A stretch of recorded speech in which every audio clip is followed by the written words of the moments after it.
खबर पश्चिम बंगाल से है, जहां आगामी विधानसभा चुनाव को लेकर भारतीय जनता पार्टी ने संगठनात्मक स्तर पर अपनी गतिविधियां तेज कर दी हैं और मिशन बंगाल के तहत बड़ी रणनीति पर काम शुरू कर दिया है। दरअसल बीजेपी के राष्ट्रीय अध्यक्ष नितिन नवीन आज से 2 दिनों के लिए पश्चिम बंगाल के दौरे पर रहेंगे। इस दौरान वे पार्टी कार्यकर्ताओं के साथ लगातार बैठक करेंगे और संगठन को मजबूत करने से जुड़े विभिन्न कार्यक्रमों में हिस्सा लेंगे। उनके इस दौरे को चुनावी तैयारियों के लिहाज से बेहद महत्वपूर्ण माना जा रहा है, क्योंकि इस दौरान वे कई प्रमुख संगठनात्मक और जनसंपर्क कार्यक्रमों में शामिल होंगे। इन कार्यक्रमों में अलीपुरद्वार में जनसभा, नागरा काटा में चाय बागान श्रमिकों के साथ संवाद, म्यानगुड़ी में भव्य रोड शो और सिलीगुड़ी जोन के प्रवासी कार्यकर्ताओं की बैठक शामिल है। दरअसल इससे पहले बीजेपी के राष्ट्रीय अध्यक्ष ने बीते सोमवार को पार्टी के 47वें स्थापना दिवस के अवसर पर पार्टी मुख्यालय में एक सभा को संबोधित किया था, जहां उन्होंने पार्टी के राष्ट्र प्रथम सिद्धांत को दोहराया था। उन्होंने कार्यकर्ताओं से अपील की थी कि वे उन नेताओं और कार्यकर्ताओं के समर्पण और बलिदान से प्रेरणा लें जिन्होंने बीजेपी को दुनिया की सबसे बड़ी राजनीतिक पार्टी बनाने में योगदान दिया और पार्टी के विस्तार को आगे बढ़ाया। साथ ही उन्होंने ये भी बताया कि पार्टी ने समर्थकों के लिए एक डिजिटल प्रशिक्षण मंच शुरू किया है, जिसके माध्यम से बीजेपी की विचारधारा को समाज के भीतर और गहराई तक पहुंचाया जाएगा। ये एक डिजिटल इकोसिस्टम है जो कार्यकर्ताओं को वैचारिक और संगठनात्मक रूप से अधिक सक्षम बनाएगा। इसके अलावा बीजेपी ने पंडित दीनदयाल उपाध्याय महाअभियान 2026 नाम से एक नया डिजिटल प्रशिक्षण अभियान भी शुरू किया है, जिसमें डिजिटल लॉगिन प्लेटफॉर्म और तकनीक का उपयोग किया जा रहा है। इस पहल का उद्देश्य करोड़ों कार्यकर्ताओं को आधुनिक तकनीक से जोड़कर पार्टी की विचारधारा और सरकार की उपलब्धियों को बूथ स्तर तक प्रभावी ढंग से पहुंचाना है।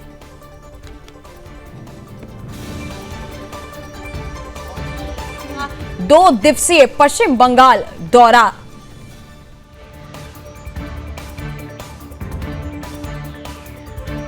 और इसी खबर पर मेरे साथ पश्चिम बंगाल से ब्यूरो चीफ जुड़ी हुई हैं संगीता झा। संगीता, नितिन नवीन का 2 दिवसीय पश्चिम बंगाल दौरा काफी चर्चा का विषय बन रहा है, क्या ताजा जानकारी है? जमीनी हालात क्या कह रहे हैं?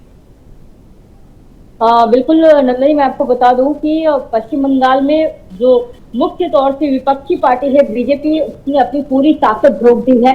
नितिन नवीन 2 दिवसीय दौरे पर पश्चिम बंगाल पहुंचे हुए हैं। पहले वो बागडोगरा एयरपोर्ट पहुंचे हुए, इसके बाद वहां से जलपाईगुड़ी, फिर मैनागुड़ी, कई ऐसे इलाके हैं जहां जाकर वो संगठन के जो कार्यकर्ता हैं उनके साथ बैठक भी करेंगे, नेताओं से मिलेंगे। इसके साथ साथ जो है कई जनसभाओं को भी संबोधित करने वाले हैं। और साथ ही देखिए जिस तरह से नामांकन की प्रक्रिया लगातार चल रही है, और हमने देखा भी कि इसके पहले कल ही राजनाथ आए हुए थे, जो कि राजनाथ सिंह आए हुए थे। इसके बाद इससे पहले हमने अमित शाह को देखा, अमित शाह फिर से पहुंचने वाले हैं। अमित शाह ने साफ कह दिया है कि 15 दिनों तक वो लगातार जो है वो पश्चिम बंगाल में रहेंगे। सिर्फ पीएम मोदी का भी दौरा होने वाला है 9 तारीख से। तो यानी कि ये समझ लीजिए पश्चिम बंगाल में बीजेपी पूरी तरह से कमर कस चुकी है। और पश्चिम बंगाल में जैसा कि बीजेपी का कहना है, इस बार जो है बदलाव देखने को मिलेगा, क्योंकि जिस तरह से हम एसआईआर की प्रक्रिया देख रहे हैं, एसआईआर की प्रक्रिया में 91 लाख जो वोटरों के नाम कटेगी है। और साथ ही कहा जा रहा है कि घुसपैठियों को चुन चुन कर बाहर निकालने की जो प्रक्रिया है वो भी लगातार चल रही है।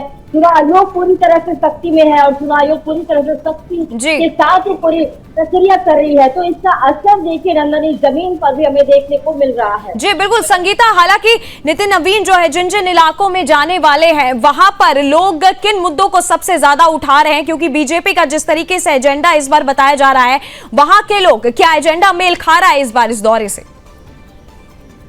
देखिए नंदनी, मैं आपको बता दूं कि जिन इलाकों में नितिन नवीन जाने वाले हैं उन इलाकों में पहले से ही बीजेपी एक मजबूत स्थिति में पहले से ही रही है। नॉर्थ ईस्ट जो कि बीजेपी का मजबूत गढ़ माना जाता है, उन्हीं इलाकों में जा रहे हैं नितिन नवीन जी। और काफी देखिए ये भी है कि जिस तरह से बीजेपी लगातार जो मुद्दा उठाते आई है, चाहे वो भ्रष्टाचार का मुद्दा हो, घुसपैठिए के मुद्दे हो, या फिर जिस तरह से कट मनी जो कि पश्चिम बंगाल में काफी ज्यादा जो चलता है, इन मुद्दों को लेकर बीजेपी लगातार जो है आवाज उठाती रही है। और इसका कहीं ना कहीं देखिए बीजेपी को फायदा भी पहुंचा है। 2021 विधानसभा चुनाव की अगर हम बात करें तो बीजेपी को 77 सीटें मिली थी। और साथ ही इसके बाद हमने देखा था कि जब 2024 लोकसभा का चुनाव हुआ था उस दौरान बीजेपी की सीटें घटी तो थी, लेकिन शहरी इलाकों में और कुछ इलाकों में बीजेपी को जो वोट जो मिला था, वोट की अफेजी की अगर बात करें तो वो ज्यादा मिला था।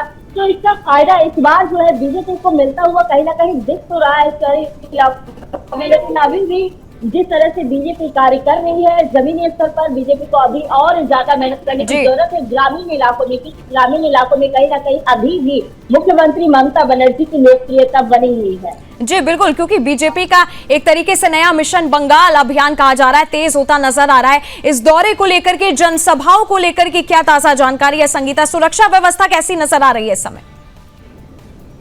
देखिए, सुरक्षा व्यवस्था की अगर बात करें तो सुरक्षा व्यवस्था काफी ज्यादा सख्त है चारों तरफ से, क्योंकि देखिए हमने देखा था कि 7 जजों को जिस तरह से बंधक बनाया गया था, उसके बाद देखिए सुरक्षा व्यवस्था पर और बंगाल पुलिस पर तो देखिए लगातार ही सवाल उठते आए हैं। बंगाल पुलिस कार्य नहीं करती है, उनकी आंखों के सामने घटनाएं घट जाती है, लेकिन वो मुखदर्शक बनी रहती है। लेकिन इस बार जो है केंद्रीय बलों की टुकड़ियां जिस तरह से पहुंच रही है, साथ ही ये भी कहा जा रहा है कि महिला जो कमांडो है, महिलाओं कि भी जिस तरह से जो है उनकी भी मौजूदगी ज्यादा तक देखी जाएगी।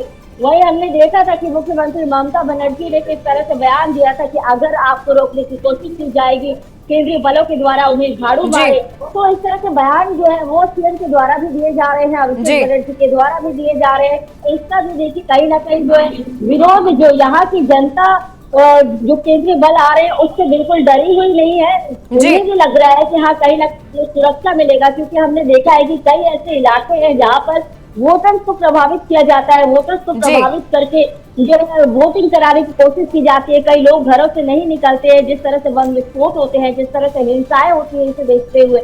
लेकिन इस बार जो है जब आप बात कर रही हैं कि यहाँ की सुरक्षा व्यवस्था को लेकर, सुरक्षा व्यवस्था पूरी तरह से टाइट है और इसके पहले भी आपने देखा होगा अधिकारियों के तबादले किए गए, काफी सारे अधिकारियों के यहाँ से तबादले किए गए हैं। और सबसे ज्यादा अगर अधिकारियों के तबादले हुए हैं वो पश्चिम बंगाल चुनाव के दौरान ही हुए हैं। 400 से ज्यादा जो है अधिकारियों के तबादले यहाँ पर किए गए। लेकिन अन्य राज्यों की अगर बात करें तो अन्य राज्यों में 100 का आंकड़ा भी पूरा नहीं हुआ है। जी बिल्कुल संगीता, क्योंकि जिस तरीके से जो जनसभाएं भी अब होने वाली काफी चर्चा में है, नितिन नवीन के इस जनसभाओं को लेकर के भी क्या सिर्फ बीजेपी समर्थक ही नजर आएंगे या फिर आम जनता की भी भागीदारी है? क्योंकि रक्षा मंत्री राजनाथ सिंह की भी अगर बात करूं, प्रधानमंत्री की बात करूं, अमित शाह की भी बात करूं, इन सब के दौरे को लेकर के भी लोगों का वहां पर क्या सोचना है, क्या बातें हो रही है लोगों के बीच में अब चुनाव को लेकर के?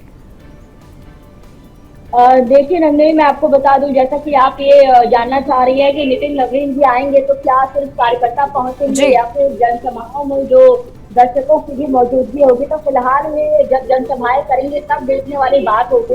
लेकिन फिलहाल कार्यकर्ताओं के साथ जहां बैठक होगी वहां पर तो किसी दर्शकों की मतलब मौजूदगी नहीं होगी। जब वो जनसभा करेंगे तब हम देखेंगे कि ये दर्शकों की मौजूदगी कितनी होती है, दर्शक उन्हें देखने के लिए उमड़ते हैं नहीं। और रही बात पीएम मोदी की, पीएम मोदी की लोकप्रियता है पूरे देश में है, विश्व में है, तो पीएम मोदी को देखने के लिए खास तौर पर लोग घरों से निकलते ही हैं, छतों पर खड़े हो जाते हैं। रक्षा मंत्री राजनाथ सिंह की अगर बात करें तो उन्हें भी देखने के लिए लोग कल निकले हुए थे बैरकपुर में, हमने देखा। अमित शाह जब पहुंचे हुए थे सुरेंद्र अधिकारी के नामांकन के दिन, नॉमिनेशन के दिन, उस दिन भी हमने देखा था कि भारी संख्या में जो कार्यकर्ता भी मौजूद थे और साथ ही वहाँ की जनता वो भी पहुंची हुई थी, वो अभिनंदन कर रही थी। तो देखिए जिस तरह से जो दर्शक हैं वो भी घरों से निकलकर, घरों के छतों पर चढ़कर जो अभिनंदन है वो बीजेपी के नेताओं पर कर रहे हैं। जी बिल्कुल संगीता, और हालांकि एक तरीके से अगर चाय बागान क्षेत्र की भी अगर मैं बात करूं, वहां बताया जाता है कि मजदूरों को काफी ज्यादा समस्याओं का जो है सामना करना पड़ता है। तो क्या नितिन नवीन जो अब इस दौरे में आ रहे हैं तो क्या इस दौरे में उस समस्या का भी समाधान निकलने की उम्मीद है? बिल्कुल, देखिए बैठक के इसके लिए की जाती है ताकि इन सारी समस्याएं, जो भी क्षेत्र में समस्याएं हैं, उन समस्याओं का निवारण फिलहाल अभी तो नहीं हो सकता है, लेकिन हाँ उस पर मंथन जरूर होगा और मंथन करके उन आगे आने वाले समय में कैसे इसका निवारण किया जाए इसको लेकर बैठक की जाएगी। जी बिल्कुल संगीता, और हालांकि ये दौरा जिस तरीके से चर्चा का विषय बना हुआ है, स्थानीय अगर बीजेपी कार्यकर्ताओं की बात करूं संगीता, आप ग्राउंड पे मौजूद हैं, क्या लग रहा है इस पूरी रैली में स्थानीय कार्यकर्ता भी वहां पे शामिल होने के लिए आएंगे? लोगों में किस तरीके की प्रतिक्रिया देखने को मिल रही है, लोगों में कितना उत्साह खास करके देखने को मिल रहा है? बिल्कुल नंदिनी, मैं आपको बता दूं कि नितिन नवीन जब भी आते हैं तो कार्यकर्ताओं की भीड़ तो होती ही है और सभी कार्यकर्ता मौके पर पहुंचेंगे और स्थानीय कार्यकर्ता जरूर पहुंचेंगे मौके पर, ताकि जो है जिस तरह से संगठन की तरफ से बैठकें भी बुलाई गई है, उन बैठकों में सबकी मौजूदगी जरूर देखी जाएगी। और उत्साह भी जाहिर सी बात है, जब उनके जो शीर्ष नेता आते हैं तो जो कार्यकर्ता होते हैं उनमें उत्साह देखी जी जाती है। जी बिल्कुल संगीता, बहुत बहुत धन्यवाद आपका मेरे साथ इस खबर पर जुड़ने